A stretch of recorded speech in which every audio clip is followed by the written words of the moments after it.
주택담보대출이 굉장히 위기 신호가 왔더라. 미국의 자이언트 스텝 나오기 전에 5월에 우리나라가 마지막 금리 인상을 했었죠. 미국에서 자이언트 스텝 했는데 6월에는 금리 인상 안 하고 뭐하냐? 6월에는 금통위회의가 없기 때문에 7월에 올리면은 연속 인상이 되는 거예요. 4, 5, 7, 3연속 인상이 되는 건데 6월에 미국에서 갑자기 자이언트 스텝 때려버렸죠. 7월에도 때릴 가능성이 높다고 그랬어요. 그러면 7월에는 빅스텝 할 가능성이 굉장히 높죠. 일단 그건 둘째치고 지금은 1.75죠.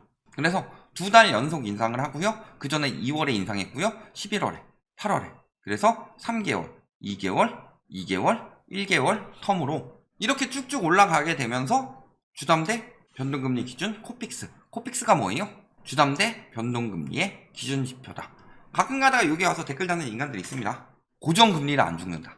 진심으로 저렇게 믿고 이야기를 하시는 거면은 내가 얼마나 경제에 대해 무지했느냐에 대해서 다시 한번 반성할 때입니다. 첫 번째는 뭐냐? 고정금리도요. 보통 3에서 5년 정도에 보면은 은행이 약관에 있어요. 고정금리 안 오른다 라는 거 구라예요. 약관에 경제 변동이나 금리 변동이 심각해질 경우 상황에 따라서 변동될 수 있다 라는 약관이 있습니다. 잘 찾아보시면 있어요. 그러면 보통 한 3에서 5년 정도 됐을 때 변동이 됩니다. 그리고요 80%가 고정금리가 아닌 변동금리죠. 그러면 나는 고정금리가 괜찮다. 그러면요 80%가 변동금리예요. 5억 빌려가지고요 10억짜리 집을 샀어요. 이자가 한 250만원 나왔는데 난 250만원 감당할 만해. 근데 변동금리 하던 사람들은 한 180만원 냈겠죠. 근데 금리가 오르면서 이 사람들이 막 350 이렇게 내고 있어요.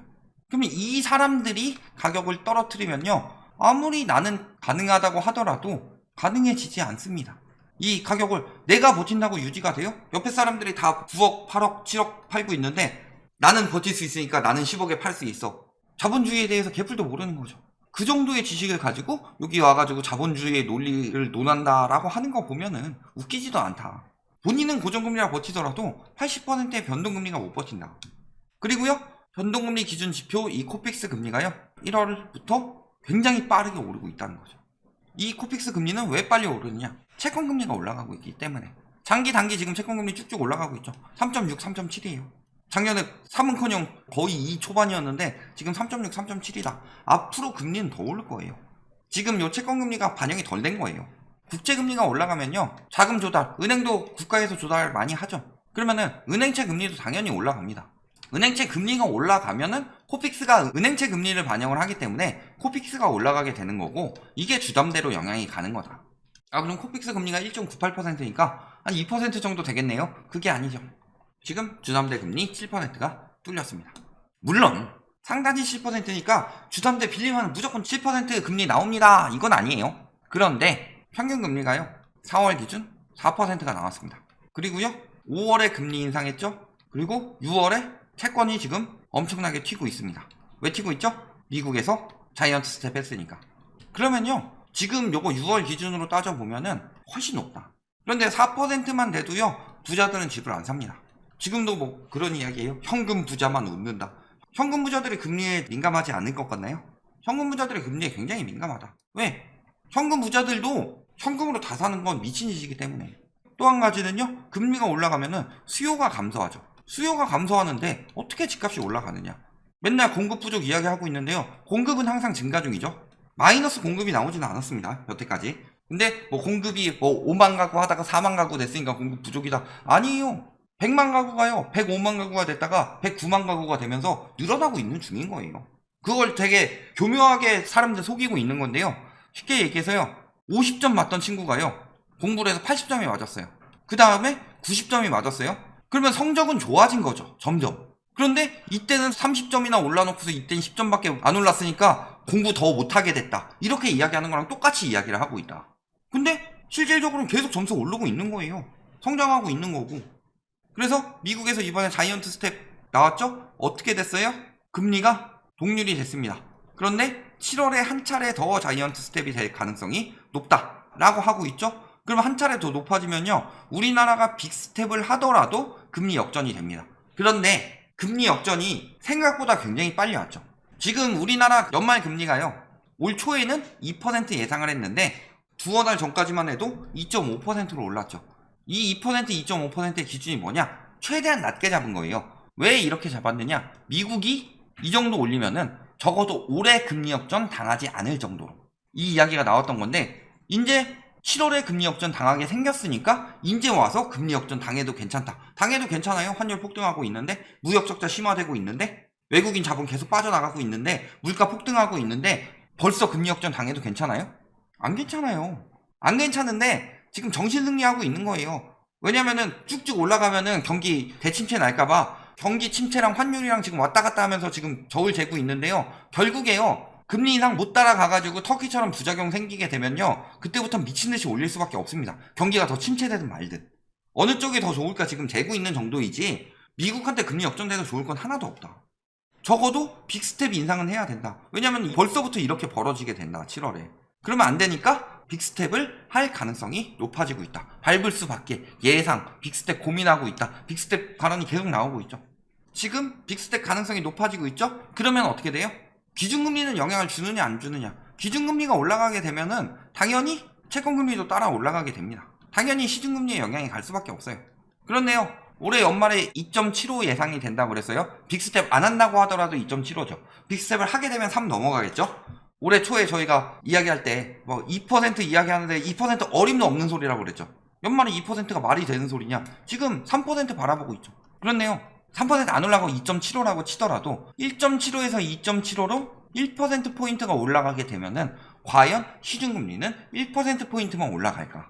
그래서 그 부분을 보시면요. 시중금리가 낮았던 20년 8월. 이 당시에 시중금리가 2.5%였어요. 당시에 기준금리는 0.5%였죠. 근데요. 금리 가장 높을 때 나왔던 22년 4월. 기준금리가 1.5%죠. 시중금리는 4% 나왔습니다. 1% 올라갈 때 1.5% 올라갔어요. 그러면요. 1%포인트 더 올라간다고 해서 과연 주담대 금리가 1%만 올라갈까? 이거 생각해 보시면요. 8% 넘어가는 건 일도 아니다. 연말에. 넘어올 수도 이러고 있죠. 넘을 수도. 넘을 수도가 아니라요. 넘어가는 건 기정사실이다. 문제는 고정형 뿐만이 아니라 변동금리마저도 연말에는 7% 넘어갈 가능성이 굉장히 높더라. 그러니까 뭐라 그래요? 대출 규제 풀면 뭐하나. 금리 급등에 서민들 탄식. 탄식이 왜 나올까요? 대출 풀어도 이자는 많이 나가고요.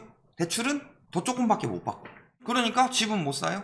전문가란 작자들 예전부터 말도 안 되는 논리를 했죠. 주거 사다리를 만들기 위해서 대출을 완화해줘야 된다. 근데 집값이 폭등한 이유는 대출 때문이에요. 대출을 너무 많이 해줘서. 주거 사다리를 왜 만들어줘야 돼요? 왜 청년층들이나 지금 일하는 사람들, 서민층들이 왜 빚을 많이 내서 집을 사야 돼요? 주거 사다리가 아니라 주거 계단을 밟을 수 있게 해야 돼요. 왜 사다리를 태우려고 그래요, 자꾸? 대출이 막혀서 여기까지 이렇게 해야 되는데 사다리를 이렇게 LTV 70%를 대줬어야 되는데 문재인 정부에서 LTV 50%밖에 안 대줘서 이렇게 못 올라가게 만든다. 그게 아니라 이렇게 올라가 있으면 안 되죠. 그냥 이렇게 갈 수 있게 만들어야죠. 그래서 하급지부터 상급지로 올라가는 거 원래 이게 올바른 방향인데 하급지까지 이렇게 가격 다 높여놓고서 사다리 돼서 올라가라. 어떻게 올라가요? 평생 빚만 갚다 죽으라고요? 왜 주담대가 30년인지는 아세요? 이거 미국에서 거의 유래된 거죠. 왜 주담대가 30년이냐? 근로기간을 생각해서 한 거예요. 30년 동안 네가 일할 수 있으니까 일해서 갚아라. 그러면서 은행에서 돈을 빌려주고 은행이 배불리는 그런 제도였죠. 그런데요. 40년? 50년이요? 갚지 말라는 거죠. 그런 이야기를 해요. 아 누가 50년 동안 저거 갖고 있냐? 비싸게 팔고서 갈아타게 하고 보통 그렇게 가지. 그럴 수 있다 칩시다. 그런데요. 정부 정책이 그렇게 나오면 안 되죠. 정부 정책은요. 이 30년이 왜 30년 동안 일해서 내 집 하나 먹고 살 수 있게 마련하는데 문제 없게 만들자는 거지. 40년 50년 해가지고 은퇴해서도 계속 일하게 만드는 거 그거는 국가에서 그런 취지의 정책을 내면 안 되죠. 그러니까 지금 미친 짓 하고 있는 거예요. 지금 보시면요. 21년 7월에 주담대 40년이었죠. 금리가 2.81이었습니다. 왜 21년 7월로 했냐? DSR 시행 시기니까.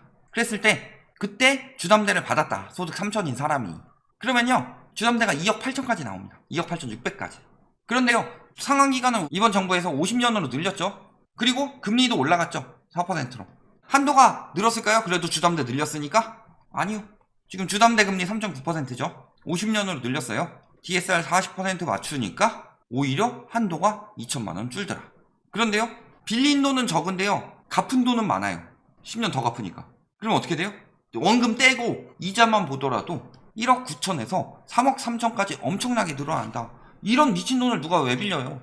문제는 이게 금리가 높은 것도 아닌데. 그러니까 지금 뭔 짓 하고 있어요? 청년층 꼬드기고 있죠. 24세 무주택자 장래소득 반영시키고 있다. 미친 거 아니에요? 장래소득 왜 반영해요?